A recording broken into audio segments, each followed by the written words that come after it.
मैं जैसे बता दूं कि सर्वेश और मैं बैचमेट हैं, तो मेरी और सर्वेश की बहुत सारी यादें हैं अपनी बेसिक ट्रेनिंग की।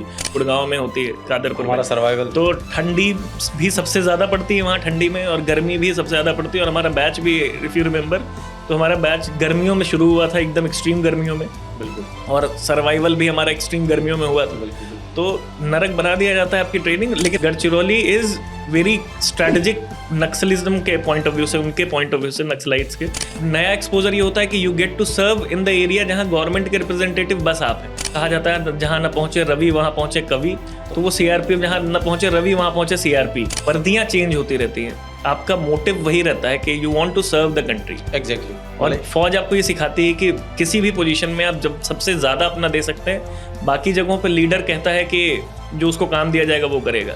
फौज में मैं हमेशा मानता हूँ कि यू आर ब्लेस्ड कि वहाँ लीडर्स ऐसे होते हैं जो ढूंढ के जिम्मेदारी ले रहे होते हैं।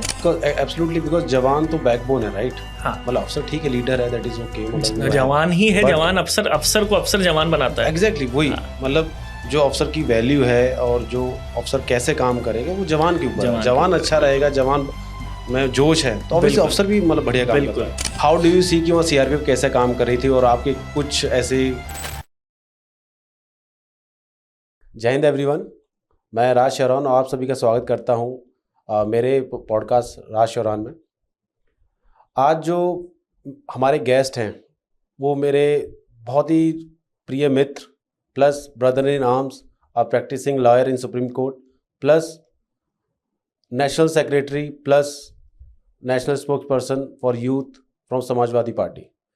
तो आज हम उनकी लाइफ, उनके एक्सपीरियंसेस, प्लस मैं उनका जो ये जर्नी रही है, क्यों उन्होंने पॉलिटिक्स में एंटर की, क्यों वो लॉयर बने, क्यों उन्होंने फ़ौज को छोड़ा और क्या कुछ फ़ौज से सीखा, तो आज सब उन सब चीज़ों के बारे में हम डिस्कस करेंगे।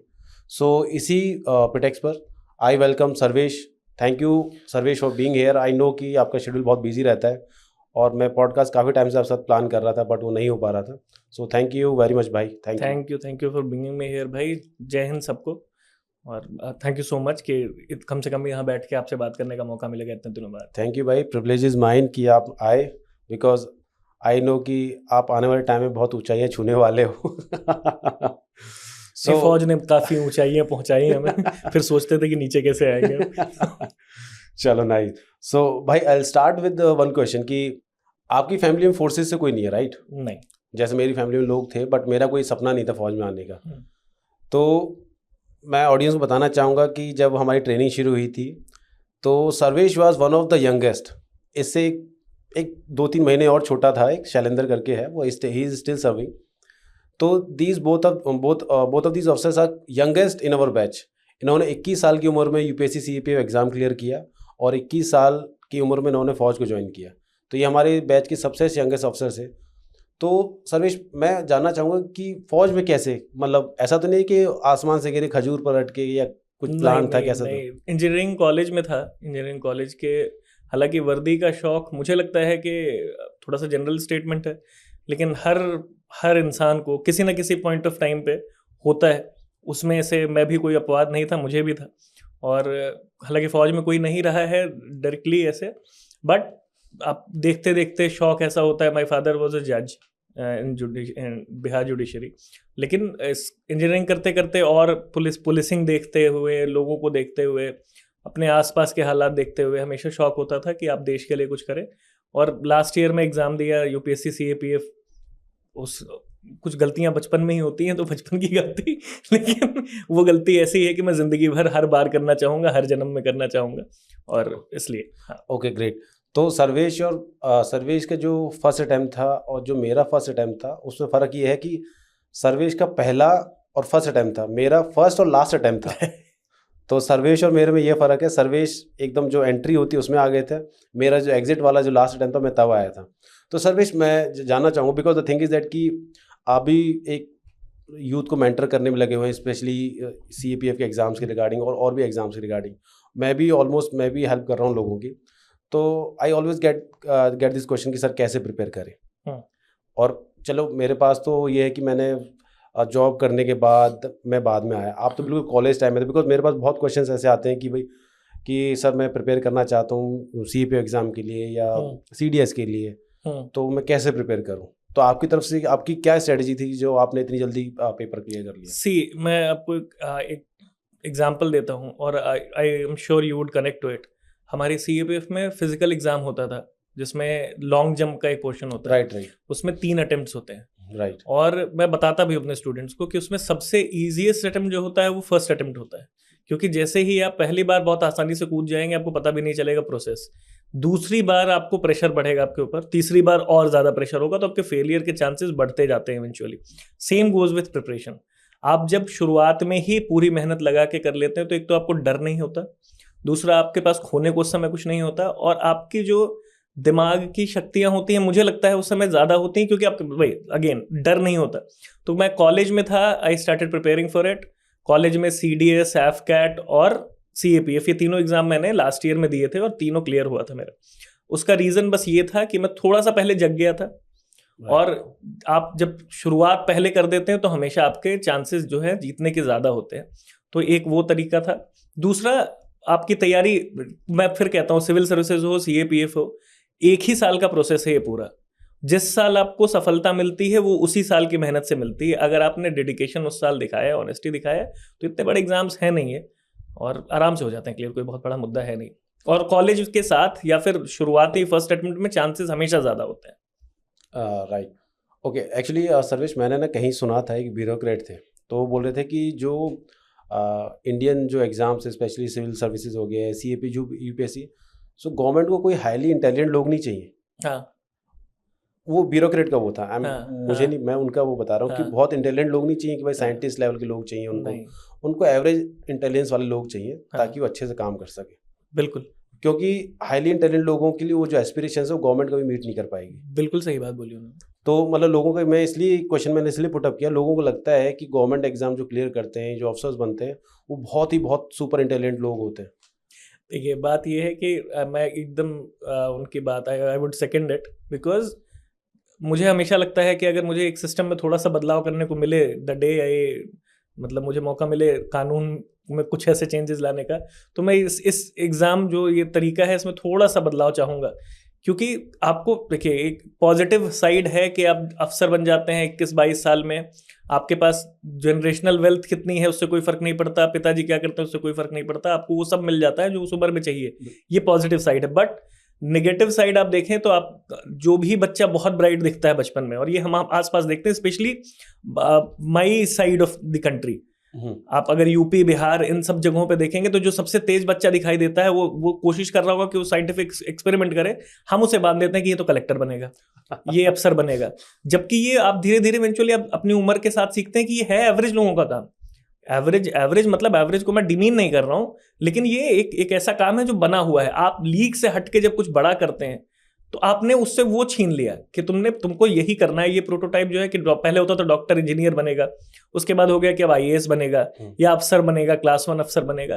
तो ये और भी बहुत आयाम है, लोग उसको कर रहे हैं। हम इंडिया में देखते हैं कि इंसान एक ही नौकरी करके पूरा जीवन बिता देता है। बहुत सारे ऐसे फिलोसफर्स हुए हैं बाहर और इंडिया में भी हुए ऐसे एग्जाम्पल्स, जिन्होंने एक ही लाइफ में काफ़ी सारी चीज़ें की, कई सब्जेक्ट की किताबें एक ही इंसान लिख रहा होता है। तो वो करने के लिए हम आज़ादी नहीं देते अपने बच्चों को, वो करना जरूरी है। तो वो आज़ादी अब आपको मिली हुई है? मैंने, हाँ, भारत सरकार से खरीदी है 4,64,000 में। चलो नाइस। सो सर्वेश, मैं जैसे बता दूं कि सर्वेश और मैं बैचमेट हैं, तो हमने एक साल जो हमारी बेसिक ट्रेनिंग थी, तो मेरी और सर्वेश की बहुत सारी यादें हैं अपनी बेसिक ट्रेनिंग की। कितना रगड़ा खाया है, फ्रंट रोल चल रहे हैं। मतलब अगर ऐसा हो कि भाई कि अगर पनिशमेंट मिलनी है तो मैं, सर्वेश, शैलेंद्र और 1-2 हमारे बैचमेट थे, मतलब देर इन द फ्रंट लाइन, मुझे 2 पनिशमेंट। एक हमारा बैचमेट था अनुपम, जो बल्ली लेके हमेशा घूमता, उसका तो लगता था कि हाँ punishment they the, but he was enjoying that punishment. तो ऐसी कुछ यादें बेसिक ट्रेनिंग की जो you cherish through out your life, अपने बच्चों को आप बताओगे? CRPF एक ऐसी फौज है, और आई गेस सब इससे रिलेट करते होंगे। जब मैं अपने सिविल सर्वेंट दोस्तों का, my wife is in Indian railway services, और जब मैं बाकी लोगों के ट्रेनिंग की कहानियाँ सुनता हूँ बहुत मज़े वाली, तो मुझे लगता है ऐसी यादें हैं क्या हमारी कुछ। तो कई बार तो मैं याद भी नहीं करना चाहता, कुछ यादें ऐसी होती हैं, बहुत मीठी यादें। मैं एस्पिरेंट्स को भी बोलता हूँ कि बहुत मीठी यादें मिलेंगी नहीं ट्रेनिंग में, रगड़ा ही मिलेगा। बट ये अपार्ट फ्रॉम दिस, बहुत सारी बहुत बहुत प्यारी यादें हैं बहुत उनमें, क्योंकि आपके जो जितना खराब टाइम आपने साथ बिताया होता है उतना ही वो अच्छा बॉन्डिंग उतनी ज़्यादा अच्छी होती है। तो मेरे अभी भी बहुत बहुत सारी वही सज़ा वाली यादें ज़्यादा अच्छी हैं, जब 40-40 किलो का पिट्ठू लेके साथ में घूमते थे। और कुछ चीज़ें ऐसी हैं जो मैं याद नहीं करना चाहता, जो 4 बजे उठना है। मैंने प्रण लिया था कि ये नहीं करूँगा मैं कभी जाके, तो वो कुछ हाँ ऐसा है। और हमारी ट्रेनिंग भी अरावली हिल्स में, गुड़गांव में होती है, कादरपुर हमारा में। सर्वाइवल। तो ठंडी भी सबसे ज़्यादा पड़ती है वहाँ ठंडी में, और गर्मी भी सबसे ज़्यादा पड़ती है। और हमारा बैच भी, इफ़ यू रिमेंबर, तो हमारा बैच गर्मियों में शुरू हुआ था, एकदम एक्सट्रीम गर्मियों में। बिल्कुल। और सर्वाइवल भी हमारा एक्सट्रीम गर्मियों में हुआ था। बिल्कुल बिल्कुल। तो नरक बना दिया जाता है आपकी ट्रेनिंग, लेकिन वो आपको तैयार करता है कि आप आगे काम आ सके। बिल्कुल बिल्कुल बिल्कुल। सो सर्वेश, अब मुझे नहीं पता कि वेदर आई वाज फॉर्चुनेट और अनफॉर्चुनेट। मैंने जैसे सीआरपीएफ में काम नहीं किया, मैं तो कोबरा में गया था डायरेक्ट, फिर एनएसजी। तो आपने सीआरपीएफ में काम किया एज अ कंपनी कमांडर, और you are posted in Gadchiroli, right? Gadchiroli, yes, first post. तो हाउ डू यू सी कि वहाँ सीआरपीएफ कैसे काम कर रही थी, और आपके कुछ ऐसे कुछ एनकाउंटर्स रहे होंगे वहाँ नक्सलियों के साथ कि आपको लगा हो कि हाँ ट्रेनिंग काम आई और जो मेरी लीडरशिप है वो काम आई? जब सबके वो पोस्टिंग लिस्ट आई थी तो कुछ लोग ऐसे थे, बाकी तो छत्तीसगढ़, कुछ आधे, मतलब हमारा बैच मोस्टली तो कोबरा चले गए थे। कोबरा और जो बचे थे वो एसओजेड, और वो दिख रहा था कि राइट। छत्तीसगढ़ के एरिया में, मतलब जारगन्स यूज कर रहा हूँ, बट हाँ छत्तीसगढ़ चले गए।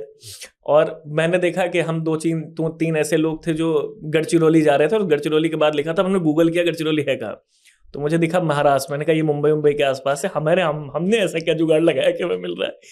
फिर व्हेन वी लैंडेड तो हमें पता चला कि गढ़चिरौली जो है, गढ़चिरौली ट्राई जंक्शन पे है। हैदराबाद और छत्तीसगढ़ मोस्टली हम ऑपरेट करते हैं छत्तीसगढ़ में। तो Gadchiroli is very strategic Naxalism के पॉइंट ऑफ व्यू से, उनके पॉइंट ऑफ व्यू से, नक्सलाइट्स के, क्योंकि वो ये दिखाते हैं कि महाराष्ट्र का भी एक जिला उनके हाथ में है। तो आपको नया एक्सपोजर ये होता है कि you get to serve in the area जहां गवर्नमेंट के रिप्रेजेंटेटिव बस आप हैं, और कुछ नहीं पहुंच रहा। जहां न कहा जाता है जहां न पहुंचे रवि वहां पहुंचे कवि, तो वो सीआरपीएफ, जहां न पहुंचे रवि वहां पहुंचे सीआरपी। तो वो वाला कंडीशन थी कि जहां एक्चुअली सूरज नहीं पहुंच पा रहा, वहां किरणें नहीं पहुंच पा रही, जहां लोग, वो जो मार्जिनलाइज आखिरी सेक्शन है सोसाइटी का, वहां सर्व करने का मौका मिलता है। तो वो बहुत अच्छा एक्सपोजर था। Great great. सो ऐसा कुछ वहाँ पर जो because the thing is that कि मैंने भी काफ़ी इंटीरियर एरियाज में गया, मैं कोबरा का पार्ट था, तो जहाँ आपने बोला कि जहाँ पहुँचे ना रवि वहाँ पहुँचे सीआरपीएफ, तो हमारा भी वही था कि हाँ ठीक है, हमारा ये था कि हम स्ट्राइक फोर्स से जाते थे आते थे। बट आपको तो लगा होगा ना कि ऑब्वियसली यार कि ये जो हालात हैं, आप देखेंगे कि वहाँ पर स्टेट एडमिनिस्ट्रेशन पहुँचा ही नहीं है वहाँ तक। बिल्कुल। और लोगों के पास खाने के लिए, पीने के पानी की बड़ी दिक्कत, मतलब पानी नहीं है पीने के लिए। आज़ादी को 75 साल हो गए या जो भी है, तो स्टिल वहाँ पर ऐसा लगता है कि we still living in like पता नहीं अंग्रेजों के। थिंग इज, अगर मुझे वहाँ मौका नहीं मिलता, पहले गढ़चिरौली में, फिर कश्मीर में, आई एम श्योर आप आएंगे उस पर बाद में, तो आपको ऐसी जगहों पे काम करके पता चलता है, मुझे लगता है it shaped me for this position जहाँ पे मैं आज हूँ। कि आपको सोसाइटी के लिए और काम करने के अवसर आप तलाशने लगते हैं कि इनके लिए कुछ और करने की जरूरत है। देयर आर थिंग्स जहाँ पे हमें और ज़रूरत है। अभी भारत जो आपको टीवी पे दिखता है, या फिर जो आप दिल्ली, नोएडा, गुड़गांव में बैठ के देखते हैं, वो भारत, पूरा भारत वो नहीं है। तो पूरा परिदृश्य देखने को आपको इस नौकरी ने दिया मुझे, और I was very fortunate to work in those areas. तो जहाँ पे आप अगर थोड़ा सा 2 किलो चावल किसी को दे देते हैं, 2 किलो आटा दे देते हैं, सिविक एक्शन प्रोग्राम में हम क्या करते थे, तो उससे लगता था कि अच्छा ये हमारे लिए छोटी सी चीज़ है, लेकिन इसकी पूरी जिंदगी बदल गई। बिल्कुल। क्योंकि इसका पूरा परिवार कुछ दिन अब आराम से इस पर निर्भर रह सकता है, और वो हंसी खुशी जो स्माइल देखने को मिलती थी, वो खुशी उस समय तो तात्कालिक खुशी देती थी, लेकिन ये सोचने पे भी मजबूर करती थी कि अभी भी हमें कितना कुछ करना बाकी है देश के लिए। जब हम इतने सालों, आज़ादी के इतने साल बाद भी हमें अभी गुंजाइश कितनी सारी है हमें काम करने के लिए, और वो आपको प्रेरित करता है कि और किस तरीके से सर्व कर सकते हैं। बिकॉज आप वर्दियां चेंज होती रहती हैं, आपका मोटिव वही रहता है कि you want to serve the country. Exactly. और फौज आपको ये सिखाती है कि किसी भी पोजीशन में आप जब सबसे ज्यादा अपना दे सकते हैं, बाकी जगहों पे लीडर कहता है कि जो उसको काम दिया जाएगा वो करेगा। फौज में मैं हमेशा मानता हूं कि यू आर ब्लेस्ड कि वहां लीडर्स ऐसे होते हैं जो ढूंढ के जिम्मेदारी ले रहे होते हैं और फिर एग्जाम्पल सेट करना चाहते हैं। तो ये भी वो वही है कि वर्दियां बदलती रहेंगी, you have to serve the country in any manner you can, and this is the biggest cause, right? Yes right. So मेरा एक क्वेश्चन है कि लेट्स से कि आपने 8-9 साल सर्व किया, ठीक है, तो ऐसी कुछ चीज़ जो आपको लगता है कि आपके अंदर चेंज हो आफ्टर सर्विंग इन फोर्सेस, जो पहले अंदर वो क्वालिटीज आपके अंदर नहीं थी, तो ऐसी कोई चीज़? बहुत सारी इनफैक्ट मैं कॉलेज में था और कॉलेज से एकेडमी गया था। मेरे साथ ये हुआ था कि कॉलेज के लास्ट ईयर में सीधे मैं एकेडमी गया था। तो मैं तो बच्चा था, मुझे जो है CRPF made me a man. So सबसे बड़ा चेंज तो वो है। दूसरा जो लीडरशिप स्किल है, टीम स्पिरिट कॉलेज में भी आती है। कॉलेजेस में आप टीम स्पिरिट आपको मिलती है वहाँ से, लेकिन actual team spirit in adversity आपको फौज देती है। उसमें आदमी का रियल कैरेक्टर बाहर आता है और आपको भी you push your own limits and you get to your own limits and potential, the full potential. जो कहा जाता है कि आपकी जो लिमिट होती है उसके आगे जब आप बढ़ते हैं तो वो एंडोरेंस होता है। तो एंडोरेंस आपको फौज बताती है कि अच्छा ठीक है, मैं छोटे छोटे एग्जांपल जो बच्चे समझ पाएंगे कि मैं जब एकेडमी आप जाते हैं तो आप पता चलता है आप 2 पुशअप्स नहीं लगा सकते, और बाहर आपको लगता है कि अच्छा पुशअप्स तो ट्रेनिंग के बीच में ही आपको पता चल जाता है कि जब तक पुशअप लगवा रहा है उस्ताद तब तक तो ये मजा है, ये आराम है। क्रंचेस हो रहे हैं तो सिटअप्स आराम है, इसके बाद और रगड़ है, उसके बाद अलग ही तो वैसे ही आपको रियल लाइफ में भी आपको पता चलता है कि जब आप अपना, बहुत सारी चीजें होती हैं, जब आप अपना कभी बहुत अनफॉर्चुनेट कमांडर्स होते हैं जिनको अपने जवान खोना पड़ता है, बिल्कुल, तो आप वो दुख, जो कहा जाता है ना कि पुत्र मोह से बड़ा मोह नहीं होता कोई, तो वो लॉस आपको समझ में आता है कि यहाँ कितने पुत्र हैं और आप 21 साल के हो, आपको कमांड करना है 57 साल के आदमी को। वो कमांड अर्न करना, रिस्पेक्ट अर्न करना, वो 4 बार गोलियां चलती हैं तब मिलता है, जब आपको वो देखता है कि नहीं जो साहब है ये पीछे नहीं हट रहे, और धीरे धीरे ग्रेजुअली आपको वो इज्जत दिखने लगती है उनकी आंखों में, जो उम्र के साथ नहीं होती। तो वो जो प्रोसेस है वो फौज ही दे सकती है, वो और कहीं नहीं मिलता आपको। ओके सो मतलब आई वुड से कि जो 8-9 साल की आपकी जर्नी थी, तो that was quite transformative, right? It was, yes. And तो जो आप अभी कर रहे हैं काम, ठीक है, तो उसमें ऐसा क्या रोल प्ले कर रहा है कि अगर मान लो कि आप फौज में नहीं आते और डायरेक्ट इस उसमें आते, तो आप क्या चीज़ मिस करते? बहुत सारी चीज़ें। पहली चीज़ अनुशासन। आज मैं मानता हूँ कि जो पॉलिटिक्स में भी, मैं पॉलिटिक्स की बात करूँगा क्योंकि हम संगठन का काम कर रहे हैं, ऑर्गेनाइजेशनल काम कर रहे हैं। मैं समाजवादी योजना सभा का राष्ट्रीय सचिव हूँ, राष्ट्रीय प्रवक्ता हूँ। तो हमारे यहाँ जब हम देखते हैं कि आप कार्यकर्ताओं से कैसे डील करेंगे, तो उनमें मैं बताता हूँ अपने कार्यकर्ताओं को कि काम होता रहेगा, काम पहले भी होते आए हैं, बाद में भी होते रहेंगे। पहली चीज़ है अनुशासन, और वो निश्चित फौज का ही वर्च्यू है सबसे बड़ा। दूसरा, आपको लोगों से कैसे बात करनी है, उनको कैसे मोटिवेट करना है, एग्जाम्पल्स कैसे सेट करने हैं, तो ये सारी चीज़ें आपको फौज सिखाती है, और वो आपको आपके अंदर इनबिल्ट हो जाता है, वो आपको कुछ आपके लिए एफर्टलेस होता है। तो but don't you think so कि आप एक वो है कि मतलब अनुशासन के उसमें चल रहे हैं और वहाँ सारे लोग हैं कि अलग डायरेक्शन में हैं, तो फिर कंपैटिबिलिटी कैसे बनती है? आप अगर फौज में भी आप देखें तो ऐसा कहा जाता था, क्योंकि ये दिक्कत मैं खुद फेस कर रहा हूँ, राइट? कि मुझे बड़ी दिक्कत आती है कि मैं किसी कमिट कर रहा हूँ और बंदा उसी टाइम पर नहीं मालूम बोल रहा है, तो मुझे बड़ा अजीब सा लगता है।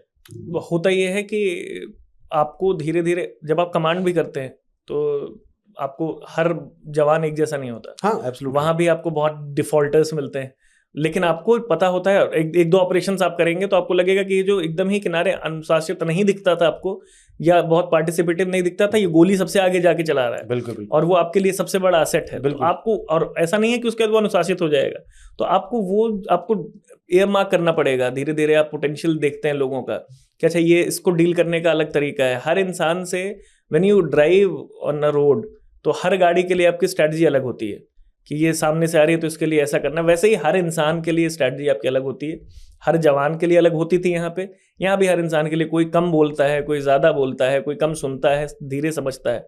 स्टूडेंट्स के लिए भी, when I deal with students, तो किसी का समझने की शक्ति थोड़ी ज़्यादा है, किसी की कम है, किसी की लिखने की शक्ति बेहतर है, बोलने की कम है। तो आप धीरे धीरे उसी तरह से उनकी स्किल्स को ओन करते हैं। ओके सो मैं अभी यूथ को बोलता हूँ कि मैं एग्जांपल देता हूँ माइंडसेट के बारे में।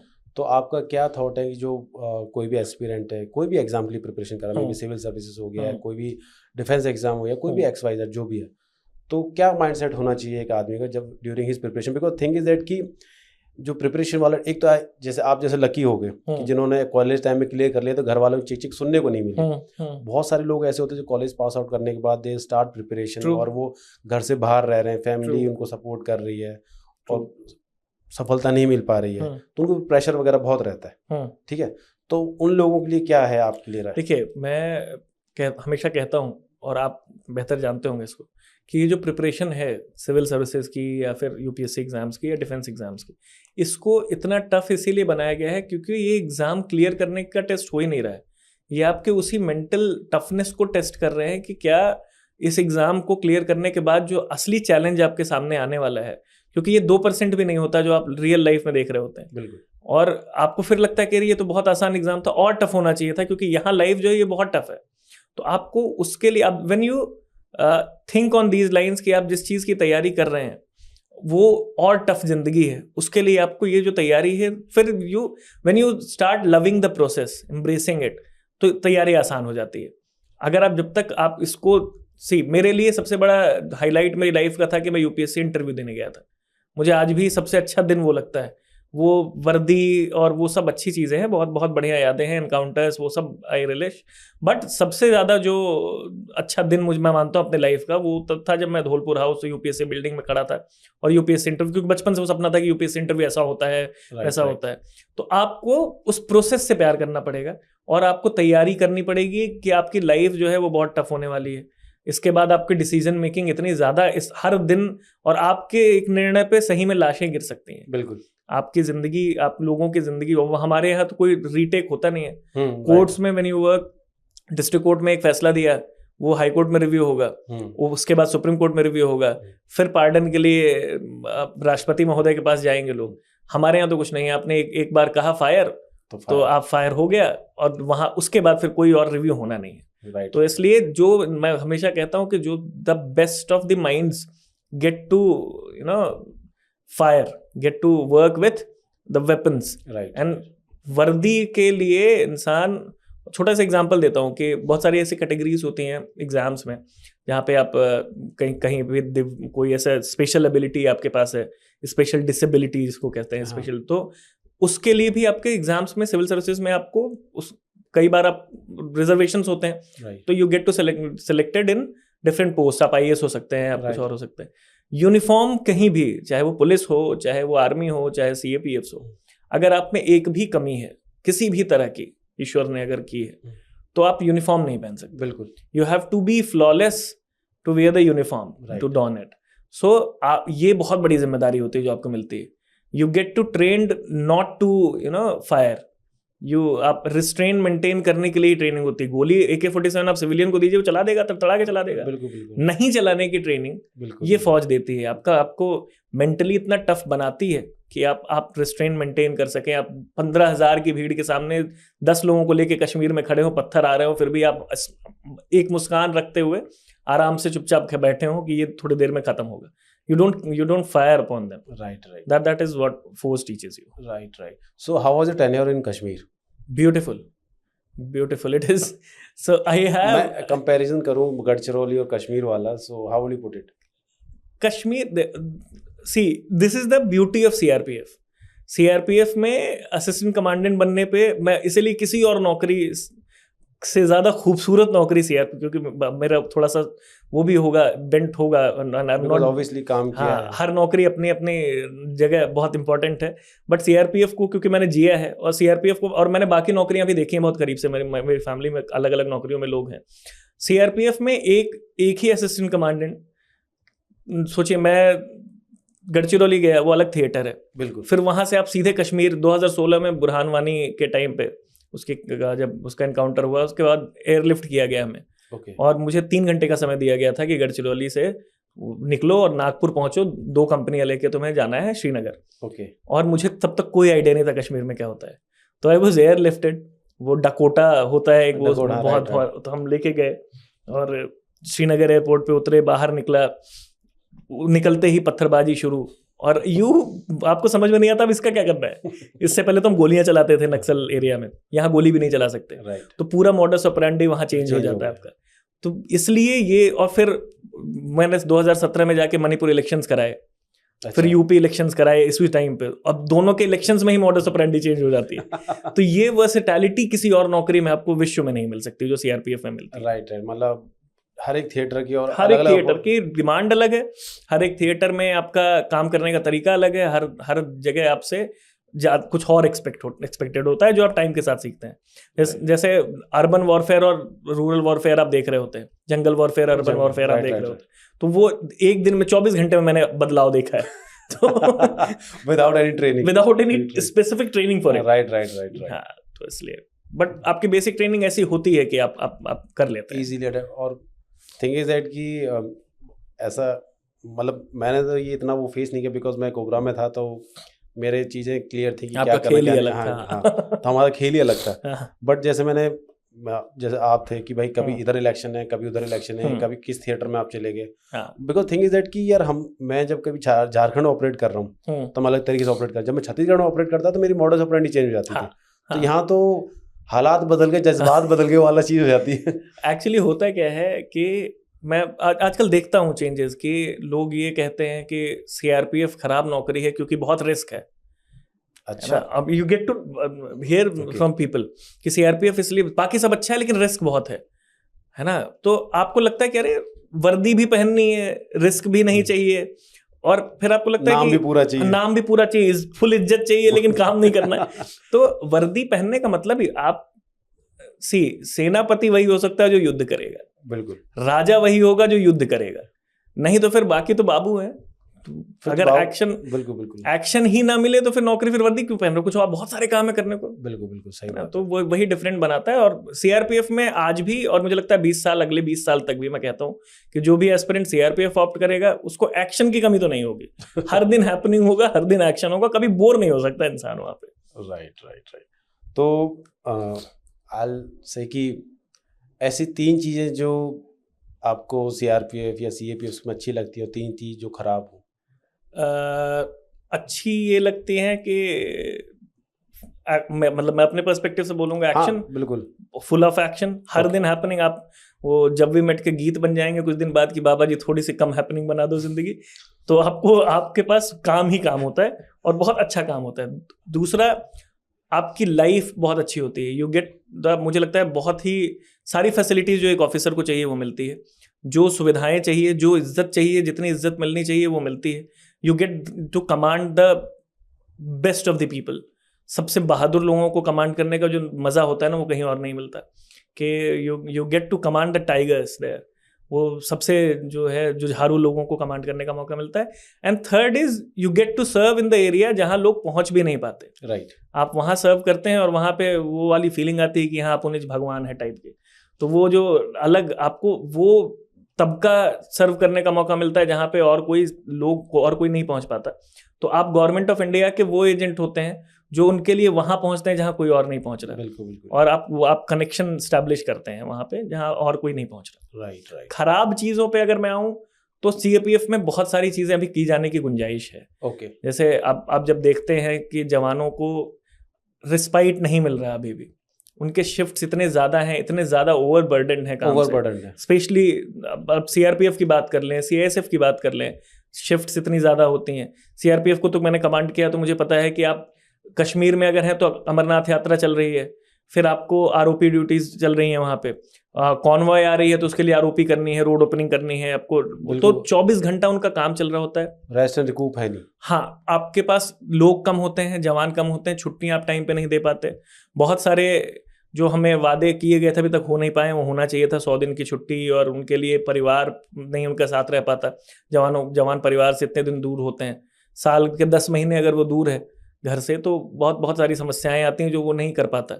तो वहाँ पे काम करने की ज़रूरत है। उनके लिए अभी बहुत सारी सुविधाएं हैं जो दी जानी चाहिए।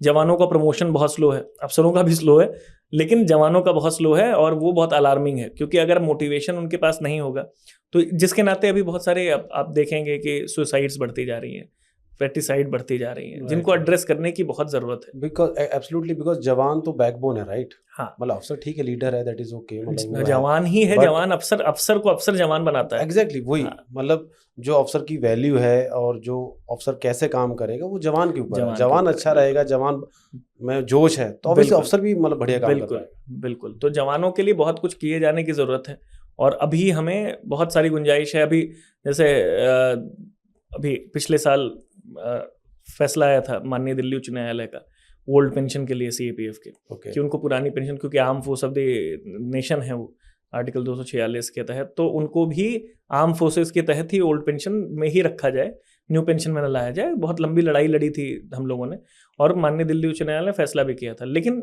सरकार अभी तक वो नहीं कर पाई है। वो किए जाने की ज़रूरत है, 100 दिन छुट्टी किए जाने की ज़रूरत है, और भी बहुत सारी सुविधाएं हैं जिनके लिए हर छोटी छोटी चीज़ के लिए जवानों को कोर्ट जाना पड़ रहा है। बेसिक नीड्स एकदम ही बेसिक नीड्स के लिए, मूलभूत आवश्यकताओं के लिए कोर्ट के दरवाजे खटखटाने पड़ रहे हैं जवानों को, और ये बहुत ही अफसोस होता है मुझे इस बात पर। ओके, मैंने देखा है कि सीएपीएफ्स में बहुत सारे लिटिगेशन चल रहे हैं, हाई हाँ, कोर्ट्स में, सुप्रीम कोर्ट्स हाँ, में। हाँ, तो इतने लिटिगेशन क्यों हो रहे हैं? मतलब जो क्योंकि बहुत सारी चीज़ें ऐसी हैं कि डिपार्टमेंट अपने लेवल पर सॉर्ट आउट कर सकता है, या मिनिस्ट्री के साथ बैठ के सॉर्ट आउट कर सकता है। हर चीज़ के लिए जवान हो, अफसर हो, या जेसी हो, सबको क्यों दरवाजा खटखटाना पड़ रहा है? दो कारण है। एक कि अभी हमें खुद ही मतलब क्लैरिटी जनता कोई नहीं है, कुछ साल पहले तक नहीं थी, कि सीआरपीएफ अलग है और आर्मी अलग है। हाँ, आप जब अभी भी बहुत सारे अचीवमेंट्स नहीं दिखाते हैं कि भारतीय सेना ने इतने लोगों को, छत्तीसगढ़ में इतने नक्सलियों को मार गिराया, राइट, फिर आपको पता चलता है कि अच्छा आर्मी तो काम ही नहीं करती छत्तीसगढ़ में, ये कौन है लोग? तो ये कौन है, पहले ये समझने की जरूरत है। फिर एक स्ट्रक्चरल प्रॉब्लम भी है कि जो डीजी हैं, जो सर्वोच्च पद है इन फोर्सेज में, वो सबसे ज्यादा डिसीजन मेकिंग में आते हैं, क्योंकि एमएचए से सबसे ज्यादा कोऑर्डिनेट वो करते हैं। राइट, और अभी तक कैडर का कोई डीजी बना नहीं है इन फौजों में, फोर्सेज में। तो जब तक वो नहीं होगा, और ऐसा नहीं है कि उनके कोई मतलब उनके स्किल में कोई कमी होती है, वो बहुत पढ़े लिखे होते हैं, आईपीएस ऑफिसर्स होते हैं, अपने अपने क्षेत्रों में बहुत बड़ा नाम होते हैं, तभी वो ऐसी फौजों के डीजी बनते हैं, इतना अनुभव होता है। लेकिन उनका अनुभव जो है वो उस राज्य में होता है, यहाँ वो काम करके आए होते हैं। यहाँ पे मुझे नहीं लगता, अब जो असिस्टेंट कमांडेंट से आप आते हैं या नीचे से आते हैं और नीचे से आते हैं, उनका जवान, असिस्टेंट कमांडेंट कंपनी कमांडर होता है, कंपनी के साथ देखता है, तो वो जो मूलभूत समस्याएं हैं वो थोड़ा समझने में, अब कोई डीजी आया और वो 3 महीने 4 महीने 1 साल में चला गया, तो उसको क्या दोष देंगे आपकी, क्या ही कर सकता था वो, जब तक समझेगा वो वहां की कंडीशन, मतलब कमांड हाथ में पकड़ेगा तब तक उसे जाने का टाइम हो जाता है। आपने यूपी की समस्याएं देखी, आप यूपी कैडर हैं, और आपको छत्तीसगढ़ भी दे दिएगा कि छत्तीसगढ़ में अच्छा ये भी हो रहा है, तो आपको छत्तीसगढ़ के बारे में पता चलने में 6 महीने लग जाएंगे कि वहाँ क्या है, कैसे नक्सलिज्म क्या है। फिर आप कश्मीर देखेंगे तो इतने में तो तब तक तो उनका टेन्योर खत्म हो चुका होता है। तो इसलिए वो चीज़ों पे ध्यान देने की जरूरत है, और उसके लिए केसेस चल रहे हैं। अभी सर्वोच्च न्यायालय में पेंडिंग है, कुछ दिन में फैसला उनका आ जाएगा, माननीय सर्वोच्च न्यायालय का। तो लिटिगेशन इसलिए है, जवानों के भी बहुत सारी समस्याएं जिनके लिए उनको जाना पड़ता है, कोर्ट में जाना पड़ता है। हम रोज देखते हैं सैकड़ों केसेस आते हैं जवानों के। तो ये सारी चीज़ों पे काम किया जाना जरूरत है कि डिपार्टमेंट अपने स्तर पे ही देख ले, कोर्ट जाने में पैसा लगता है, उनके रिसोर्स लगते हैं, यही करते रहेंगे तो कैसे काम करेंगे। और डिपार्टमेंट खुद की एंगेजमेंट बढ़ जाती है, राइट? डिपार्टमेंट की एंगेजमेंट बढ़ जाती है, डिपार्टमेंट में अफसर, अगर 20 अफसर हम यही करते रहेंगे तो बाकी ऑपरेशनल एफिशिएंसी का क्या होगा? राइट, है ना। ओके, सो मतलब ओवरऑल ये है कि मतलब इट्स नॉट अबाउट कि डीजी कौन बन रहा है, इट्स अबाउट कि जो भी टॉप पोजीशन बैठे तो विजन और जो एस्पिरेशंस हैं वो ऑर्गेनाइजेशन के हित में अलाइंड हो। बिल्कुल, आप समझिए कि एक डायरेक्ट ऑफिसर 14 साल तक एक ही रैंक पे अगर अटका रहेगा, एक एसीडीसी ना बन पाए, तो ये उल्टा भी है, जवानों का मोराल खराब होगा तो अफसर का मोराल उस पर खराब होगा। लेकिन ये भी उतना ही सही है कि अगर अफसर का ही मोराल डाउन होगा तो जवानों का मोराल बूस्ट कैसे करेगा? बिल्कुल, बिल्कुल। तो यहाँ तो ये भी सिचुएशन है कि जवानों का ही मोराल काफी डाउन है, क्योंकि उनके प्रमोशंस भी बहुत डिले हो रहे हैं। राइट। तो जिसका और वो भी कोई लॉजिक नहीं है, कोई मतलब ऐसा नहीं है कि कोई जस्टिफाइड रीजन है उसका। तो उस पर ध्यान देने की जरूरत है कि दोनों का मोराल जो है वो है, मनोदशा तो सबकी ठीक हो तो फौज अच्छे से काम कर पाएगी। ओके। ऑर्गेनाइजेशन रिलेटेड एक क्वेश्चन और है मेरा कि जब आपने ज्वाइन किया था, मतलब मैंने भी ज्वाइन किया था 2014 में, उससे 5 साल पहले फौज और अब की फौज में करंट सिनेरियो में क्या डिफरेंसेस हैं, और क्या सब सही डायरेक्शन में जा रहे हैं या कुछ और चेंजेस की जरूरत है? चेंजेस की तो हमेशा गुंजाइश होती है, लेकिन मैं सोचता हूँ कि मुझे लगता है जो नए लड़के हैं वो और जुझारू, अपने अधिकारों को लेके और ज़्यादा जगे हुए हैं, और 1939 से 27 जुलाई 1939 को हमारी फौज शुरू हुई थी सीआरपीएफ। तब से लेके बदलाव भी बहुत आए हैं, और हम जो इतने सारे हमारे मेडल्स में हमेशा से आगे होते हैं, तो बदलाव अच्छे के लिए आ रहे हैं। और पहले की मजबूती, उस बेस को लेके आगे चलें, अपन अनुशासन ध्यान रखें, जो मर्यादा बना के रखी है, गरिमा बना के रखी है फौज की, वो बना के रखें आगे वाले, तो हम सही दिशा में जा रहे हैं। और सीआरपीएफ एक ऐसी फौज है जिसको भारत सरकार को, जिसकी ज़रूरत हमेशा रहेगी, और उसने प्रूव किया है, चाहे वो अयोध्या में हमला रहा हो, चाहे 370 का भी रहा हो, वो सीआरपीएफ के कंधे पे ही हुआ है, मैं वहीं था पोस्टेड। बिल्कुल। तो आप ऐसी एक फौज है जो आपको हर जगह बचा के देती है ना। जो अभी चैंपियंस ट्रॉफी में अक्षर पटेल करके दे रहे हैं, वो सीआरपीएफ हमेशा भारत सरकार को करके देती रही है ना। तो सीआरपीएफ को हमेशा और ज़रूरत है, और बेटर स्किल करने की ज़रूरत है, उसको और ज़्यादा इक्विप करने की ज़रूरत है। तो सीआरपीएफ आपको रिजल्ट्स हमेशा अच्छे देगी, वैसे भी देती है, ये देती रहेगी। ओके भाई, अब मेरा क्वेश्चन है regarding as you are practising law in supreme court, ठीक है? I have just started, yes. Okay, तो मुझे आप ये बताइए कि पहले आप इंजीनियर, वैसे आप इंजीनियर थे, तो एकदम ये लॉयर में प्रैक्टिस में कैसे मतलब रुझान? मेरा पूरा ख़ानदान इसी फील्ड से रहा है, तो ये घर वापसी है मेरी basically. My father was a जज इन बिहार जुडिशरी। मेरा भाई लॉ ग्रेजुएट है, मेरी भाभी लॉ ग्रेजुएट है, everyone. And I somehow although I liked genetics, that is why I did bioinformatics in graduation, but एक कारण और भी था कि मेरा भाई उस समय लॉ कर रहा था उसी सिटी से, लखनऊ से। तो मुझे लगा कि लॉ करूंगा तो मैं इसके क्लच से बाहर नहीं निकल पाऊंगा बड़े भाई के, तो कुछ और करते हैं। तो अब जब उसके साथ कॉलेज शेयर नहीं करना है तो मैं लॉ कर सकता हूँ और प्रैक्टिस भी कर सकता हूँ। So my brother is also our batchmate CSF में, डीसी। हाँ जी। ओके, तो मेरा एक क्वेश्चन है जो आजकल मतलब काफ़ी चल रहा है। आई एम नॉट सी, ऐसा हो रहा है कि जैसे 2-3 इंसिडेंट ऐसे हो चुके हैं कि एक आदमी ने अपनी वाइफ से परेशान होकर सुसाइड वगैरह किया है, वो सब किया है। आई एम नॉट सेइंग कि भाई लेडीज के साथ ऐसा नहीं हुआ है या नहीं हो रहा है, वो भी हो रहा है, बट ऐसे इंसिडेंट्स क्यों इतना बढ़ रहे हैं? मतलब what's your take on that? क्योंकि एक चीज़ ऐसी है जो हम एड्रेस नहीं करते इंडिया में, वो है मेंटल हेल्थ। वो चाहे पुरुष हो चाहे महिला हो, मेंटल हेल्थ जो है वो, अभी ऐसा कुछ दिन पहले एक आईएएस ऑफिसर ने भी सुसाइड किया था। राइट। अब उन जो ब्राइटेस्ट ऑफ माइंड्स हैं, ये भी 2 जो पिछले केसेस हुए, ये भी आईटी सेक्टर से थे, पढ़े लिखे लोग। और ये जो प्रॉब्लम्स हैं, देखिए पारिवारिक समस्या, पत्नी से परेशान होना, ये कुछ नया नहीं है। हम दोनों ही शादीशुदा लोग हैं, हमें समझ में आता है, तो ये नया नहीं। लेकिन इसको टैकल करने के तरीके जो है, जवानों का भी आप कई बार देखेंगे कि पारिवारिक समस्या को लेके आत्महत्या करते हैं, उनकी काउंसलिंग करते हैं, बहुत सारी चीज़ें। लेकिन मैं फिर कहता हूँ कि स्ट्रेस मैनेजमेंट या मेंटल हेल्थ, हम अगर किसी को, आपको दर्द होगा, सीने में दर्द होगा, डॉक्टर के पास चले जाएंगे, सर में दर्द होगा, डॉक्टर के पास चले जाएंगे। लेकिन अगर एंजाइटी हो रही है तो यू फील अशेम्ड बताने में कि मुझे नींद नहीं आ रही, मैं बहुत ज़्यादा परेशान हूँ। मेंटल हेल्थ एक ऐसी चीज़ है कि वो सीधे घोषित किया जाएगा कि आप पागल हैं। फिर थोड़ा सा हमारी सोसाइटी में टैबू भी है कि हाँ, उस पर बात नहीं कर सकते। दूसरा, शादियों को लेके एक पुरुषों को ये लगता है कि वो ना, जो कानून है वो ऐसा है कि उनको कभी उनका साथ नहीं देगा, which is not true. False cases बहुत सारे लगाए जाते हैं, महिलाओं द्वारा लगाए जाते हैं, लेकिन जो कानून है वो ऐसा ही होगा। ये भी मानना पड़ेगा कि डोमेस्टिक वायलेंस रहा है, होता है। महिला बायोलॉजिकली या सोशली कमज़ोर तबका रहा है, पेट्रियार्कल सोसाइटी रही है। You have to address that कि आज भी कई तरह से पेट्रियार्कल माइंडसेट है लोगों का। तो आपको कानून तो उसी हिसाब से बनाने पड़ेंगे। कानून का आपको मजबूत, हमेशा आपको माइनॉरिटी को या फिर जो कमज़ोर है तबके हैं उनको मजबूत सशक्त करना पड़ेगा। इतने स्ट्रिंजेंट लॉ के बाद भी महिलाओं पे अत्याचार, उन पे रेप्स, उन पे जो है जुल्म कम नहीं हो रहा है। पुरुषों का जहाँ तक बात है, ऐसा नहीं है कि एकदम ही उनकी सुनवाई नहीं होती।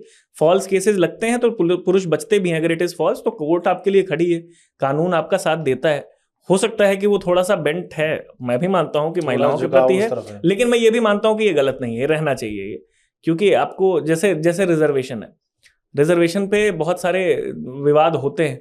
लोग कहते हैं कि रिजर्वेशन नहीं होता तो ऐसा होता, रिजर्वेशन नहीं होना। लेकिन आप भी देखेंगे कि सामाजिक परिदृश्य में हम आर्थिक रूप से भले मजबूत हो जाएं, सामाजिक रूप से जो है इक्विटी का कॉन्सेप्ट जो है कॉन्स्टिट्यूशन का, वो आपको बताता है कि लोगों को, जो माइनॉरिटीज़ हैं, जो वंचित हैं, शोषित हैं, बिल्कुल बिल्कुल उनके लिए वेलफेयर स्टेट में गवर्नमेंट को प्रावधान देने पड़ते हैं, उनको ऊपर ले आने का, बराबरी देने का। बिल्कुल, I totally agree with that, because thing is that कि लेट्स से आप प्रिविलेज थे, आपको मौका मिला, आपने चाहे आप सामाजिक तौर पर प्रिविलेज थे या आर्थिक तौर पर आपको मौका मिला, बट एक जो अलग दूसरे तबके का आदमी है जिसको मौका नहीं, तो गवर्नमेंट चाहेगी ना एटलीस्ट उसको कुछ तो रियायत मिले। आप जब आज भी मैं कहता हूँ कि आप एक आदमी IITian हो जाए या कुछ भी बन जाए, कितना भी पैसा हो, आज भी कई जगहों पे आपको ये दिखेगा कि एक just because he is born in a family जिसका कास्ट कुछ और है, राइट, तो एक को इज्जत मिल रही होती है ऑटोमेटिकली, दूसरे को उतनी नहीं मिल रही होती ऑटोमेटिकली। बिल्कुल, क्योंकि अब ऐसा नहीं है कि आप आंखें बंद करके कभी देश का विकास नहीं होगा, बिल्कुल आपको ये देखना पड़ेगा। जैसे हमारे राष्ट्रीय अध्यक्ष कहते हैं, इसको माननीय राष्ट्रीय अध्यक्ष अखिलेश यादव, वो बार बार कहते हैं कि जिस जाति जनगणना की बात करते हैं कि जिसको जितने ज्यादा नंबर्स हैं जिसके, आपको पहले ये देखना पड़ेगा ना कि किस फैमिली में कितने लोग हैं। If you want to distribute ration, तो आप पहले ये देखेंगे ना, कोई भी सुविधा देना तो आपको देखेंगे किस फैमिली में कितने लोग हैं, राइट, तो आपको सुविधाएं उसी हिसाब से देंगे, आप जहां 10 हैं उसके हिसाब से। तो बस वही बात है कि जो 80% जनता है उसको हम उसी हिसाब से रिसोर्सेज भी एलोकेट करें, ना कि वो कुछ लोगों में ही कॉन्सेंट्रेटेड रह जाए। तो फिर ये जो कॉन्सेप्ट है ना वेलफेयर स्टेट का, वो बेईमानी होगी उसके साथ। ओके, मेरा इसमें एक क्वेश्चन है, बिकॉज आप इस बात पे आ गए, तो जो गवर्नमेंट है, चाहे कोई स्टेट गवर्नमेंट है, सेंट्रल गवर्नमेंट है, they are distributing freebies, free में राशन या बहुत सारी चीजें फ्री में हो रही है। डू यू रियली थिंक इन सब चीज़ों की जरूरत है? डोंट यू थिंक सो कि ये चीज़ आप करके, ठीक है एक टाइम पे आप लोगों की हेल्प कर रहे हो, बट आप ऐसा कुछ प्रोडक्टिव नहीं कर रहे ताकि वो आप उनको इनेबल नहीं कर रहे किसी काम के लिए। तो आप thing is there are things जो फ्री में देना गवर्नमेंट की जिम्मेदारी भी है। आई एग्री, क्योंकि India works on a concept of welfare state, right. देश में गरीबी है, और जैसे चिकित्सा या अनाज, ये पहले से भी होता आया है। फ्रीबीज उसको मैं नहीं बोलूंगा, जो बेसिक सुविधाएं हैं वो देना जरूरी है, लेकिन साथ ही साथ जो आप कह रहे थे वो सही बात है, साथ ही साथ आपको ये करना होगा कि जैसे साइकिल हम सिखाते हैं बच्चों को, तो हम पीछे से उसको पकड़ के पुश करते हैं, बट एक टाइम के बाद छोड़ते हैं। बिल्कुल। तो आपको वो स्किल वोकेशनल ट्रेनिंग उनको इक्विप करना पड़ेगा, और वो भी बराबरी से किया जाना जरूरी है। वो नहीं हो पा रहा है, वो कहीं ना कहीं नहीं हो पा रहा। हाँ, राइट। बिकॉज मैं इसलिए पूछ रहा हूँ कि 10 साल तक, उससे पहले भी आई वॉज टैक्स पेयर, मैं टैक्स दे रहा था। 10 साल बाद जब मैंने जॉब छोड़ी, 1 साल मेरे पास कोई आमदनी नहीं थी, ठीक है, तो मेरे पास कोई सुविधा कुछ नहीं है, नहीं। हाँ। लेट से मैं सड़क पर आ जाऊं, हाँ। तो मेरे लिए गवर्नमेंट के, बिकॉज थिंग इज दैट कि मैंने कंट्रीब्यूट तो किया है। हाँ। मैं ये नहीं कह रहा कि भाई मैंने करोड़ों टैक्स भरा है, बट जितना ही भरा एटलीस्ट आई हैव कंट्रीब्यूटेड। तो मेरे लिए तो कुछ है ही नहीं गवर्नमेंट के पास। हाँ। तो मैं वही कह रहा था कि वही पीपल को, हम लोगों को हम इनेबल नहीं कर पा रहे हैं। सी अपीजमेंट, अगर आप फ्रीबीज अपीजमेंट के लिए दे रहे हैं, just to get votes, then it is wrong. लेकिन अगर आप इस हिसाब से दे रहे हैं कि लोगों को, क्योंकि जरूरत है, आज भी फ्री राशन की जरूरत है, अब गाँव में जाएंगे लोगों को नहीं मिलता। बिल्कुल, आई डू एग्री कि जहाँ मेडिकल फैसिलिटीज, आप खुद सोचिए कि अगर किसी को इलाज कराना हो तो कितना महंगा हो गया है, चिकित्सा कितनी महंगी हो गई है।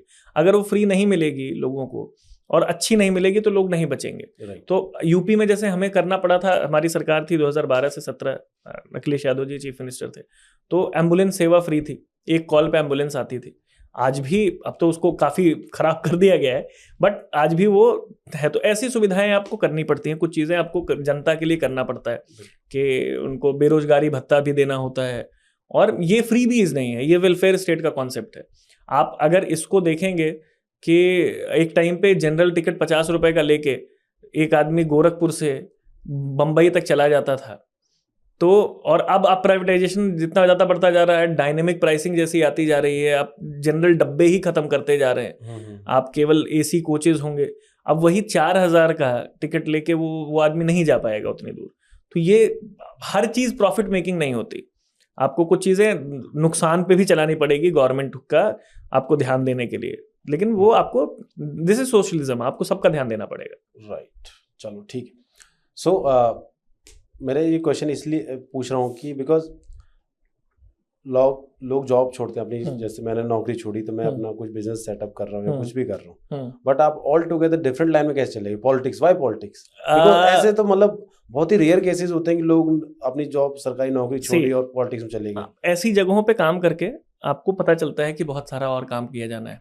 सबसे ज्यादा आप जीवन में लोगों पे असर डाल सकते हैं पॉलिसी मेकिंग से। बिल्कुल ठीक है, लॉ मेकिंग से। अभी तक हम लॉ एनफोर्समेंट में थे, लॉ मेकिंग में आने पे आप कानून बना सकते हैं, लोगों तक ज़्यादा पहुंच होती है आपकी, आपके जो डिसीजंस हैं उनका ज़्यादा असर पड़ता है। तो पॉलिटिक्स, मैं हमेशा मानता हूं कि यूथ को पॉलिटिक्स में आना चाहिए। पढ़े लिखे लोगों को कि बस किनारे पे बैठ के क्रिब करना कि ये चोर है वो चोर है, पॉलिटिक्स गंदी है, ऐसे तो काम चलेगा नहीं। क्योंकि आपकी लाइफ आप कितना भी भाग लें, किसी पॉलिटिक्स से ही डिसाइड हो रही है। जो लॉ मेकर्स हैं वही डिसाइड कर रहे हैं। तो आपको उसका पार्ट बनना, जब तक और पढ़े लिखे लोग नहीं आएंगे, यूथ और इंटरेस्टेड नहीं होगा, क्योंकि वो उसको समझाना आसान है। When I get to get the audience full of youth, तो मेरे लिए बहुत आसान हो जाता है, बहुत रिलैक्स हो जाता हूँ कि इनसे बात करना आसान है, क्योंकि इनको आधी चीजें वैसे ही पता है। राइट। लेकिन अब जब वो उल्टा होता है। दूसरा, वाई पॉलिटिक्स का ये जवाब है, वाई समाजवादी पार्टी। सो उसका जवाब ये है कि when I was in college, 2012 election sir पे थे, and I was following this man, हमारे जो माननीय राष्ट्रीय अध्यक्ष हैं श्री अखिलेश यादव, वो तब he was in charge of youth Samajwadi party के, ही वाज कैंपेनिंग, और through out campaigning I followed him, क्योंकि उनका वो बहुत एनर्जेटिक लग रहा था, और उस समय वो उम्र थी कि आपको एक यूथ लीडर दिखता है तो आप और ज़्यादा फॉलो करते हैं। देन ही, जब वो चीफ मिनिस्टर बने तो उनकी स्पीच इनिशियली मैंने सुनी इन माई कॉलेज ओनली, और उन्होंने बताया था रोड मैप की व्हाट ही वांट्स, कि वो उनका विजन दिखा हमें कि वो क्या करना चाहते हैं। And then I could see the execution part of it. जो उन्होंने ये बात की थी अखिलेश यादव जी ने कि मैं ये करना चाहता हूँ, ये पहली बार मैंने होते देखा कि जो कहा था वो हो रहा था। और ये बहुत आश्चर्यचकित करने वाला था, क्योंकि उससे पहले जो राजनीति का परसेप्शन था मेरे दिमाग में वो अलग था। तो 10-90 महिलाओं पे अत्याचार की बात सब करते हैं, महिला सुरक्षा की बात करते हैं, उसके लिए किया क्या जाना चाहिए वो एग्जाम्पल सेट किया अखिलेश यादव जी ने। ये जो आप देखते हैं डायल 100 पुलिसिंग का जो सिस्टम विदेश से लेके आए, वो ही यूज्ड टू सेंड मिनिस्टर्स बाहर कि आप देख के आइए और हमें ये चाहिए। तो वो सेटअप उन्होंने यहाँ बनाया। एक्सप्रेसवे आज भी आप देखते हैं, Lucknow Agra expressway, it is one of its kind. वो विजन, और एम्बुलेंस सेवा, पुलिसिंग, बेहतर पुलिसिंग, बहुत सारी चीज़ें। आप गोमती रिवर फ्रंट देख लीजिए, इकाना स्टेडियम देख लीजिए, और जो है आप बेरोजगारी भत्ता शुरू किया। उनका जो विजन था वो मुझे हमेशा से प्रेरित करता रहा था, और इसलिए politics, for me politics started with this thing. I wanted to join Shri Akhilesh Yadav in his vision, और मैंने तब ज्वाइन किया जब वो सत्ता में नहीं है।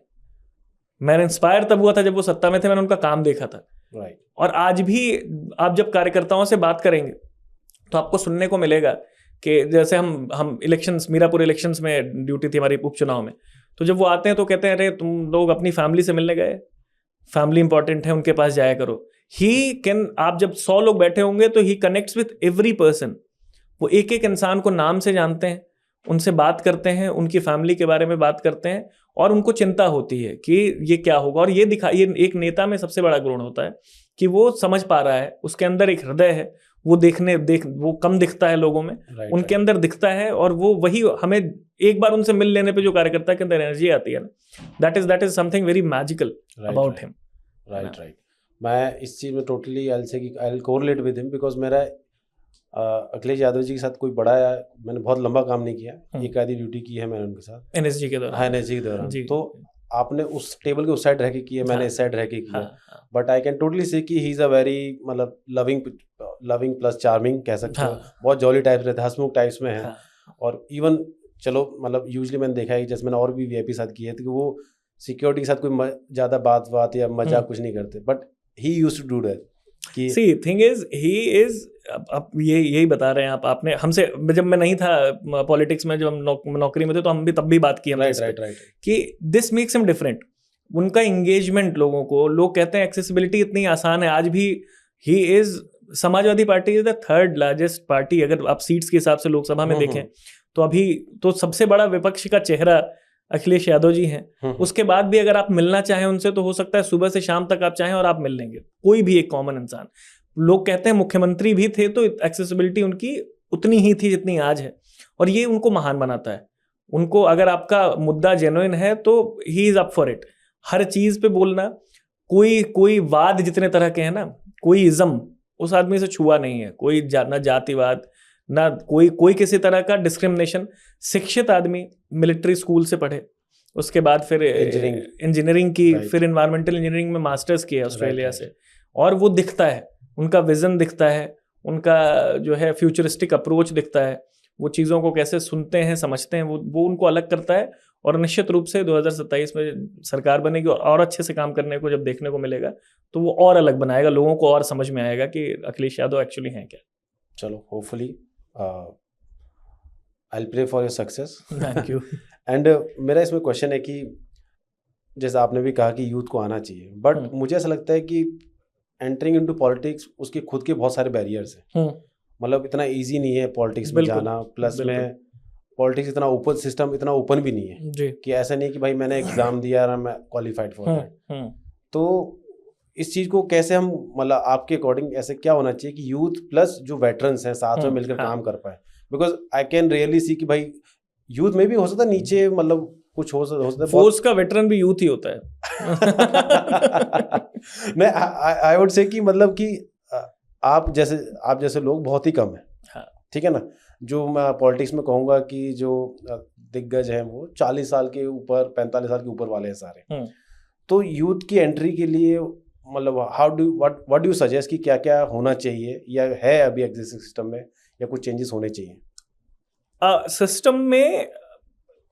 यूथ हमेशा पॉलिटिक्स का बहुत प्रोमिनेंट पार्ट रहा है, और हम जितने भी बड़े नाम सुनते हैं मोस्टली वो यूथ चेहरा ही रहे हैं, जो स्टूडेंट पॉलिटिक्स से अब आगे आए हैं। एक दो अपवाद हैं उसमें, लेकिन ऐसा नहीं है, सबका संघर्ष तब का ही रहा है। और बहुत सारे अरुण जेटली और भी बड़े नाम जैसे लालू प्रसाद यादव, नीतीश कुमार, अटल बिहारी वाजपेयी, नेम इट, आप जितने बड़े बड़े नाम हैं, जवाहरलाल नेहरू, सुभाष चंद्र बोस, ये कौन लोग थे? ये यूथ ही थे, अपने टाइम के यूथ थे। और चेंज हमेशा यूथ ही ला सकते हैं। कोई भी क्रांति जहां आई है वो यूथ से ही आई है। मुश्किल और आसान की बात यह है कि तैयारी में भी हम कहते हैं ना कि जब हम चाह रहे होते हैं तो हम सबसे बड़ी जिम्मेदारी की तरफ भाग रहे होते हैं, और जब जिम्मेदारी मिलती है तो हम क्रिब करते हैं। तो हाँ, पॉलिटिक्स आसान नहीं है, क्योंकि यहाँ कोई एग्जाम नहीं होता। पॉलिटिक्स कितने भी बड़े पिता रहे हों आपके, कितना बड़ा नाम रहा, आपको चुनाव लड़के ही आना पड़ेगा। राइट। मुलायम सिंह यादव, नेताजी श्रद्धेय मुलायम सिंह यादव, बहुत बड़ा नाम, भारत की राजनीति में सबसे बड़े नामों में से एक नाम, बहुत कद्दावर नाम। उनके पुत्र श्री अखिलेश यादव, लेकिन उनको भी अपनी कॉन्स्टिट्यूंसी से चुनाव लड़ना ही पड़ेगा हर बार अपने आप को प्रूव करने के लिए। right. तो आप कुछ भी कर लें, चुनाव लड़के आपको जनता के बीच जाना पड़ेगा। आप इंडिया में सॉवरेनिटी जो है, संप्रभुता, वो जनता से ही आती है। तो जनता के थ्रू जाके उनको कन्विंस करना, उनके थ्रू आप उनको रिप्रेजेंट, उनका जनप्रतिनिधि बनना मुश्किल बनाता है राजनीति को, लेकिन वही इंटरेस्टिंग भी बनाता है। ओके, मेरे इसमें क्वेश्चन है कि how do you see Akhilesh Yadav ji as a leader, not in political terms? Akhilesh Yadav ji is a vision in himself. Akhilesh Yadav ji represents the youth of the country. Absolutely I agree. Because जैसे आपने कहा कि मेरे लिए आसान क्यों था, मेरा कोई पॉलिटिकल बैकग्राउंड नहीं है, दूर दूर तक कोई पॉलिटिकल बैकग्राउंड नहीं है मेरे यहाँ। मतलब कोई ग्राम प्रधान तक नहीं रहा कभी, ना किसी ने कोई। लेकिन मेरे लिए आसान था क्योंकि मेरा नेता जो है वो यूथ को हमेशा प्रमोट करने वाला नेता है। तो मेरे लिए तो मैं कह सकता हूँ कि जो यूथ में घुस जाते थे, हमें पता है क्या कैसे। तो वो हाथ पकड़ के आपको खींच लेने वाले नेता है, वो यूथ की पॉलिटिक्स को बढ़ावा देने वाले नेता है। और आप, इसीलिए मैं कह रहा हूँ कि अखिलेश यादव जी का एक विजन है, वो देश को एक जगह देखना चाहते हैं जहां आप जातिवाद, धर्म और इन सब से ऊपर उठ के संविधान के हिसाब से चले, खुशहाली हो। लखनऊ एक टाइम पे 2012 से 17 जैसा दिखता था, वो वैसा नहीं दिखता। सुबह बनारस शाम अवध का कॉन्सेप्ट मैंने बहुत करीब से देखा। तब मैं नौकरी में था, पहले कॉलेज में था, फिर नौकरी में था। मेरा पॉलिटिक्स से कोई लेना देना नहीं था, but I could see it. और कोई भी जो लखनऊ का है रहने वाला है, यूपी का रहने वाला है, वो आपको बताएगा कि क्या अंतर था तब और क्या अंतर है अब। okay. और ये 2024 के लोकसभा चुनाव में आप किसी से भी पूछेंगे तो जो मास अपील अखिलेश यादव जी की थी, जो भीड़ आती थी, वो रिजल्ट में भी दिखा। सबसे बड़ी पार्टी हम बने वहां पे। तो उसका कारण ये था कि लोग कनेक्ट कर पाते हैं उनसे, कोई बुलाई हुई भीड़ नहीं होती थी, हमें भीड़ संभालनी पड़ जाती थी, प्रशासन को संभालनी पड़ जाती थी, क्योंकि उस उनकी अपील ऐसी है। तो he is a vision, he is the future of the country and मतलब future of the country, representative of the youth of the country, and he is the real face of the youth आज के अगर परिप्रेक्ष्य में बात करें तो। Okay अच्छा, ऐसी कोई 2 बातें जो पॉलिटिक्स की आपको अच्छी लगती हैं और 2 बातें जो खराब लगती हैं आप उनको चेंज करना चाहते हैं? पॉलिटिक्स मतलब हो सकता है आप आने वाले टाइम कोई पोजीशन पहुंचे आप चेंज कर पाएं। पॉलिटिक्स में अच्छी चीज़ पे आते हैं। अच्छी चीज़ ये है कि आपको जनता से इंटरेक्शन करने का सबसे ज़्यादा मौका मिलता है। दूसरा, आपके पास एक्चुअली डिफरेंस बनाने का मौका मिलता है कि आप एक्चुअली डिफरेंस ला सकते हैं, चेंजेस ला सकते हैं, तो वो सबसे बड़ा मौका है। ये 2 अच्छी चीज़ें हैं। बुरी चीज़ें ये है कि अभी भी बहुत सारे तबकों का पार्टिसिपेशन नहीं है, अभी भी महिलाओं को और ज़्यादा पार्टिसिपेट करने की ज़रूरत है, यूथ को भी और ज़्यादा पार्टिसिपेट करने की ज़रूरत है। तो ये सारे चेंजेस, क्रिमिनलाइजेशन जो है वो थोड़ा और कम हो सकता है और हो रहा है टाइम के साथ, और ज़्यादा ट्रांसपेरेंसी जैसे जैसे आएगी, यूथ और ज़्यादा आएगा, फिल्टर और ज़्यादा होगा पॉलिटिक्स में। सर्विस आजकल एक काफ़ी मतलब आजकल नहीं मतलब कुछ टाइम से ऐसे चल रहा है कि भाई कि जगहों के नाम चेंज किए जा रहे हैं। मतलब जैसे मैं एक एग्जांपल लूँगा कि भाई इलाहाबाद से प्रयागराज कर दिया, और अभी हम देख रहे हैं कि कुछ जगहों के रोड्स के नाम बदले जाते, तुगलक की जगह कुछ विवेकानंद कर दिया है। ठीक है। और अभी रिसेंटली हुआ है कि किससे अखिलेश जी को किसी कंपेयर भी किया गया है औरंगजेब से, तुगलक से। हाँ तुगलक से, सॉरी जी। तो मेरा बस ये है कि पहले तो एक्चुअली नेम चेंज क्यों कर रहे हैं, मतलब इससे मतलब क्या अचीव होगा कि see the thing is say on that. जी, थिंग इज बहुत बहुत अच्छा सवाल पूछा है आपने, और मैं चाहता हूँ यूथ सुने ये। और थिंग इज कि जब हम ये, मुझे आप नाम चेंज करना चाहते हैं करिए, कोई बात नहीं। आपने प्रयागराज पुराना नाम था, प्रयागराज स्टेशन वैसे भी था इलाहाबाद में, इलाहाबाद में प्रयागराज स्टेशन आज भी था, अब इन्होंने मेन स्टेशन का नाम चेंज किया है। और ये कोई भारत में नहीं था जिसको नहीं पता था कि इलाहाबाद ही प्रयागराज है, तो ये कुछ नया नहीं था उसको चेंज करने का। इन्होंने दीनदयाल उपाध्याय स्टेशन नाम रखा मुगल सराय जंक्शन का। अब उसके बाद लोगों को, रेलवे वालों को सबसे समस्या हो गई कि उसका नाम चेंज हुआ है, आज भी कागजों पे कई जगहों पे मुगल सराय दिखता है टेक्निकली, क्योंकि बहुत सारी चीजें बदलती हैं। आपको मिनिस्ट्री ऑफ होम अफेयर्स से लेकर एक नाम चेंज करने के लिए इतना सारा पैसा खर्च होता है, बिल्कुल, जितने में कितनों घरों के चूल्हे जल जाते हैं। हमारा देश जहां आपको लाखों करोड़ का आपके ऊपर कर्ज है, देश के ऊपर, आपके ILO कह रहा है बेरोजगारी यहाँ पे इतनी ज्यादा बढ़ी हुई है, एक नई नौकरी नहीं आ पा रही, पेपर लीक होते चले जा रहे हैं। हमें ये समझना है कि क्या ये जरूरी है, आपकी प्रायोरिटीज सेट होनी चाहिए देश में, कि आपको रोटियां पहुंचानी जरूरी है, लोगों को रोजगार जरूरी है, कि नाम चेंज होने से सब कुछ बदल जाएगा। रही बात इसकी कि ऐसा नहीं है कि जो है औरंगजेब कहीं और के थे, होने को तो आज भी ये क्लियर नहीं है कि आर्यंस कहाँ से आए, कौन यहाँ का है। यहाँ इंडिया इतना वर्सेटाइल और इतना डाइवर्स कंट्री है कि कौन कहाँ से आया है, कब का है, इसका कोई हिस्टोरिकल, मैं हिस्ट्री का स्टूडेंट हूँ, मैंने एक किताब भी लिखी है, मैं बहुत क्लियरली मैं भी नहीं कह सकता कि मैं यहीं का था, यहीं का हूँ, यहीं का रहूँगा, ऐसा कुछ नहीं है। तो ये जो बेबुनियाद बातें हैं, ये जहर फैलाने का काम है। अब आप समझना पड़ेगा, आप हम विलेन बनाते हैं, औरंगजेब को विलेन बना रहे हैं। मोनार्क में राजाओं की स्थिति सबको कोई ना किसी मार के ही राजा बन सकता था, वहां डेमोक्रेसी तो थी नहीं। मतलब आपको रूल करना है तो आपको मतलब रूल करना है। अशोक जो है, महान अशोक, उन्होंने अपने भाइयों को मार के कुएं में डाला था, आज भी पटना में वो कुआं है ना। कोई भी, अब आई डोंट ब्लेम, क्योंकि it was a system, prevailing system. Aurangzeb को आप हिंदू मुस्लिम से जोड़ के देखते हैं, औरंगजेब मुगल शासक था। औरंगजेब एक ऐसा मुगल शासक था जिसके मतलब कोर्ट में सबसे ज्यादा हिंदू लोग थे ऑफिशियल से, इट इज ऑन रिकॉर्ड। सबसे ज्यादा हिंदू ऑफिशियल्स किसी मुगल राजा के अंदर रहे हैं तो वो औरंगजेब के अंदर रहे हैं, ठीक है। अब उसको बाबर जब आया तो उसको बुलाने के लिए एक थ्योरी है कि राणा सांगा ने बुलाया था उनको। अब ये हिस्ट्री है, हिस्ट्री को हिस्ट्री रह के वहां से आगे बढ़ना चाहिए हमें। अभी डेमोक्रेसी है, आप जिन चीजों को जो जैसा सही लगे आप उसको लेके आप बस हिस्ट्री में पड़े रहेंगे तो आप वहीं फंसे रह जाएंगे। अभी दिनेश शर्मा जी हैं, पूर्व उप मुख्यमंत्री यूपी के, उन्होंने बिना मतलब का लाइमलाइट लेने के लिए तुगलक लेन को विवेकानंद के रास्ते पे चल के दिखाई है। उनके बारे में अगर 4 लाइनें लिखने को कहा जाए तो बहुत मुश्किल से भाजपा वाले लिख पाएंगे। तुगलक से कंपेयर किया राष्ट्रीय अध्यक्ष अखिलेश यादव जी को, वो भी मैंने देखा उनका। हालांकि बहुत बचकानी बात है, तुगलक के बारे में भी लोग बहुत ज्यादा जानते नहीं हो जो पढ़े लिखे नहीं। Tughlaq was a very visionary leader. Tughlaq ने जो टोकन करेंसी की शुरुआत की उस समय, वो टोकन करेंसी बाद में चली, वो अपने समय से बहुत ज्यादा आगे था। समस्या उसके साथ ये थी, टोकन करेंसी हुआ, जो राजधानी, हम केवल वो नेगेटिव नैरेटिव आजकल सुनते हैं कि ऐसा है वैसा है, कि दिल्ली से दौलताबाद, उसका भी एक रीजन था। उस टाइम पे वो सफल नहीं हो पाया, वो दूसरी बात है, लेकिन तुगलक अपने टाइम का एक शासक था। उसके प्रो कॉन्स रहेंगे, आपको उसको पढ़ना चाहिए, समझना चाहिए। और ये बिना मतलब का विजन एक ऐसी चीज है जो, अगर मैं हिस्ट्री का स्टूडेंट हूं, आई कैन जस्टिफाई इट कि विजन तुगलक के पास भी उस समय के लिए विजन था। अखिलेश जी के लिए आज के लिए विजन है, और वो 5 साल के टाइम में उन्होंने दिखाया है। तो आप किस पे बात कर रहे हैं, आपके आदर्श क्या है, किसके आदर्श क्या है, वो मुझे नहीं पता। दिनेश शर्मा जी के आदर्श कौन है, क्या बातें कर रहे हैं, निश्चित रूप से उन्होंने तुगलक के बारे में पढ़ा भी नहीं होगा, उन्होंने वो कहानियां ही सुनी है।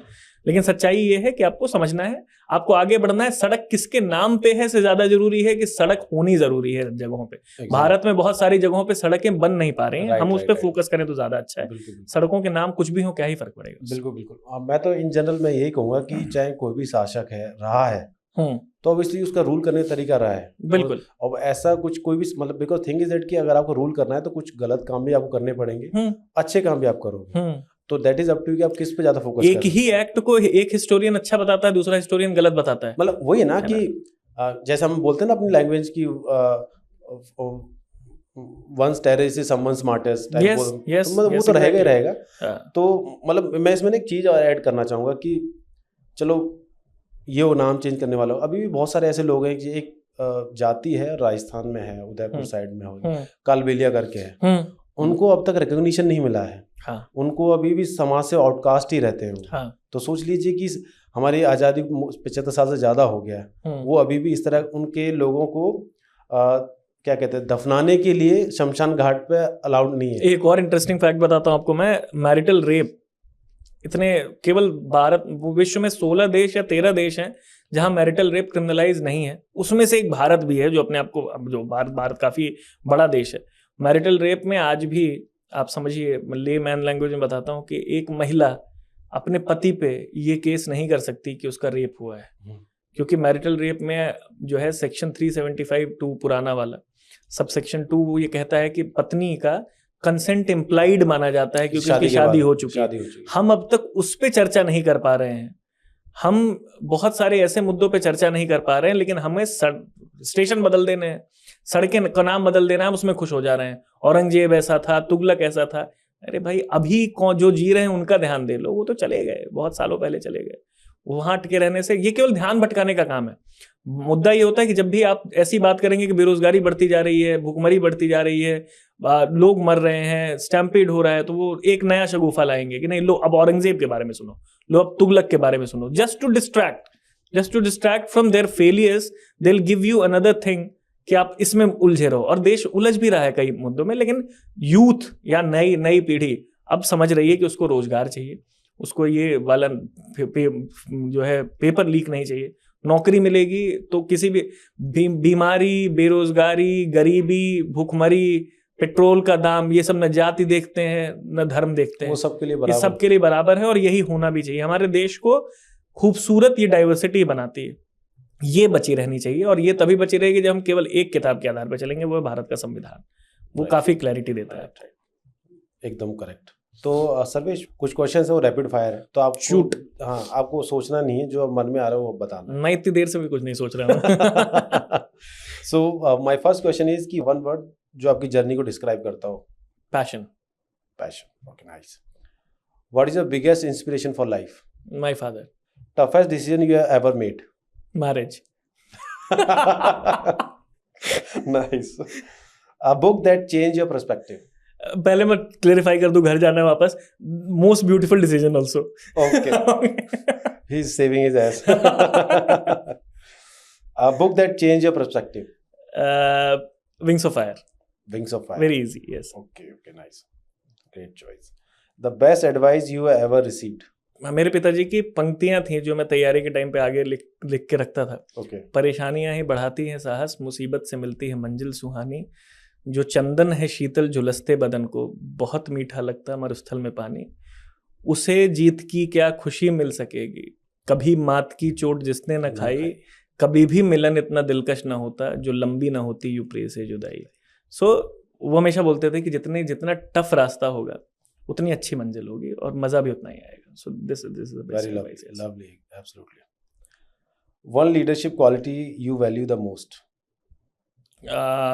Compassion. Okay. Your favorite place in India? Kashmir. Lucknow and Kashmir, yes. Okay. CRPF or politics? Which role has been the most challenging till now? Politics has just started. CRPF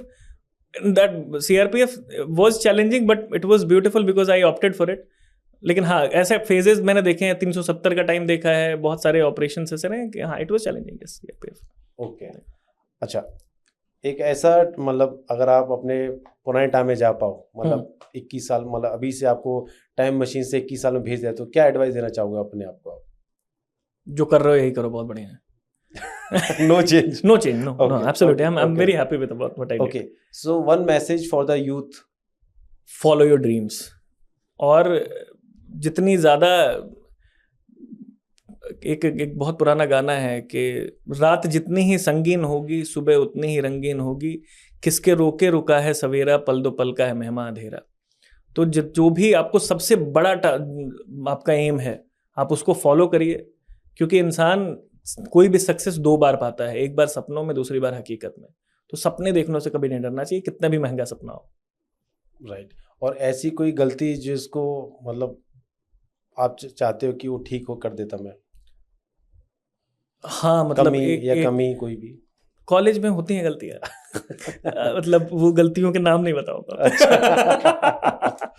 चलो, थैंक यू सर्वेश भाई, thanks a lot. And thank you भाई, thank you for bringing me here. It was lovely. And I hope हमारी जो audience है उनको ये पसंद आएगा. And I am expecting a support and love from everyone side. And Sarvesh is my friend. ये may B बाद में हो सकता है पॉलिटिशियन बन जाए, पर मेरे लिए he will be brother in arms for always. ये मैं इसको हमेशा एज अ बैचमेट ही देखूंगा. इसको हमेशा मैं गाली दे के ही बात करूंगा. चाहे कुछ भी बने यार, होपफुली बनेगा ही, ऑब्वियसली बात है. But I am expecting a love from myself and for Sarvesh also. So thank you, Jai Hind, and thank you Sarvesh for coming. Thank you so much everyone. Yes.